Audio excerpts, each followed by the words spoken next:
Throughout this video, we will be downloading the key points from Napoleon Hill's book, Think and Grow Rich, into our subconscious in order to aid us on our journey to success. Written in 1937, after 25 years of research on some of the most economically successful individuals, Think and Grow Rich is one of the universally recognized personal development masterpieces of all time. The book's philosophy centers around the idea that success in any endeavor can be reached through mental visualization and imagination put into action. To put it in simple terms, you can become anything that your mind deems possible. As a result, your mind becomes the one thing that can either stop you or propel you towards becoming the best version of yourself. Napoleon Hill's first point is that thoughts are powerful things. In the first paragraph, Hill argues that thinking is more conducive to success than any other feature, including money, education, and specific knowledge about something. The man that thinks he can accomplish something is already a step forward towards the finish line. But thinking in itself might be too general of a term.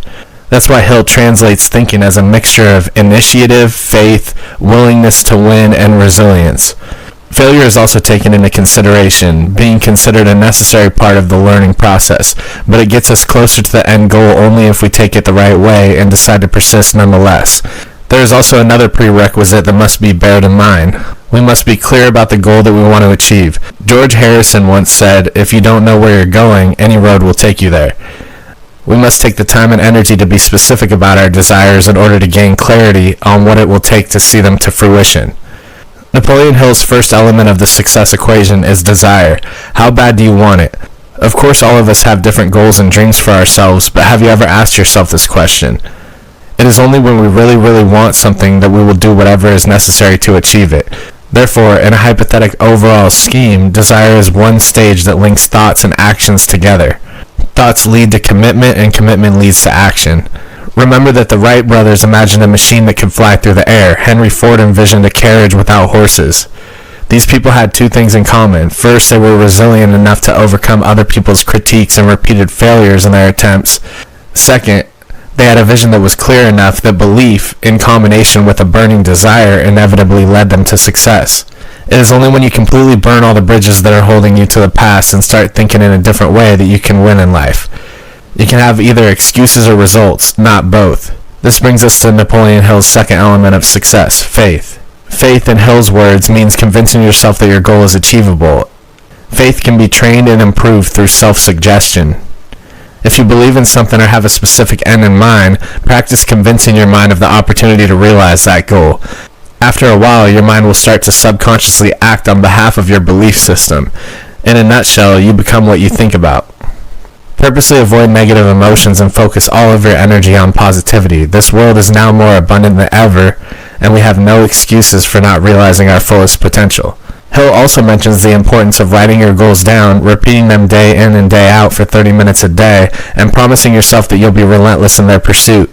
Actually, he suggests a detailed process for injecting both ambition and faith into your goals. This process includes going into a tranquil place where you know you won't be disturbed.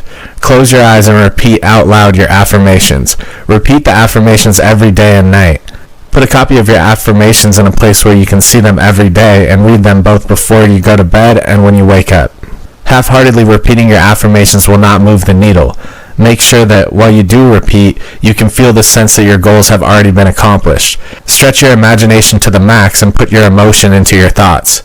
Napoleon Hill's next element of success is specialized knowledge.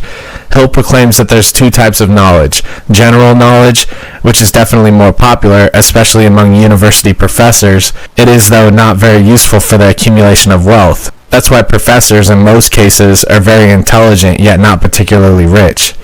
Hill himself says that there's no such thing as knowledge as power. Rather, he calls it potential power. It becomes actual power only when intelligently directed through specific plans of action and well-defined purpose. If you're not specialized in your products, skills, or services, chances are you're never going to be wealthy, successful, or even happy in any endeavor. This type of knowledge can be acquired very easily through different sources, not only schools and universities, but also libraries, specialized courses, online materials. Even some form of cooperation with others represents a higher form of knowledge. Education does not stop on graduation day, and those who believe that are eternally condemned to mediocrity. Napoleon Hill's next element of success is imagination.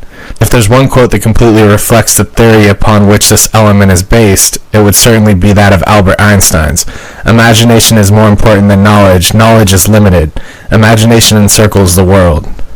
As men, we can translate thoughts into things. We can create anything that our mind conceives and deems possible. If not properly filtered and nurtured, our minds can be both a blessing and a curse, our greatest ally or our worst enemy. If properly directed, our mind can function as a catalyst for progress and development. Hill states that imagination can take the shape of synthetic imagination. Through synthetic imagination, our mind works mostly through our past experiences, successes, failures, and the like. Its job is limited to finding new combinations of past material. Creative imagination, on the other hand, is the form of imagination in which impressions and inspiration take place, and it works only when our mind vibrates on a higher rhythm.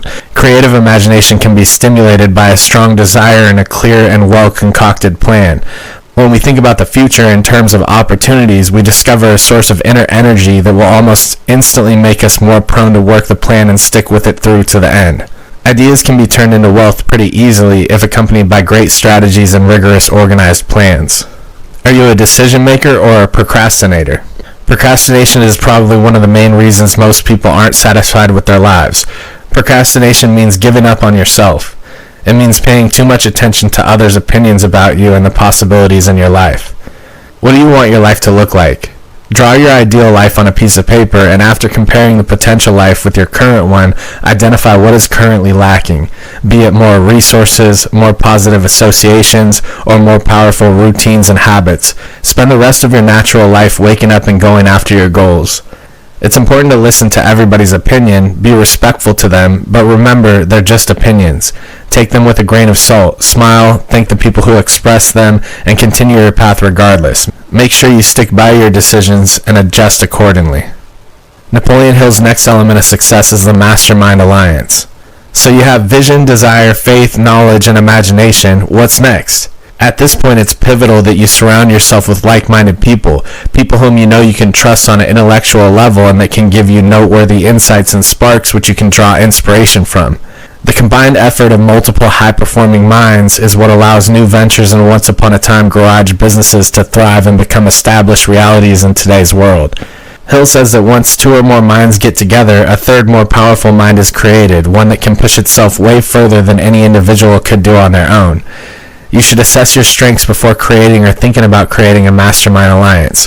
What could you bring to the table? Do you have the knowledge, influence, or resources to accomplish the end goal? If not, make sure you put yourself in a position where you can actually make your contribution to the cause. Remember that a mastermind alliance is not about completely outsourcing your idea, waiting for its resolution, and taking credit if it succeeds. You have to do the grueling, arduous work, which includes assuming responsibilities for yours and your team's efforts. Napoleon Hill's next element of success is sexual transmutation. I know you're probably wondering what sex has to do with success. However, the two are more connected than you think. Sexual impulse is one of the most important desires we experience as human beings.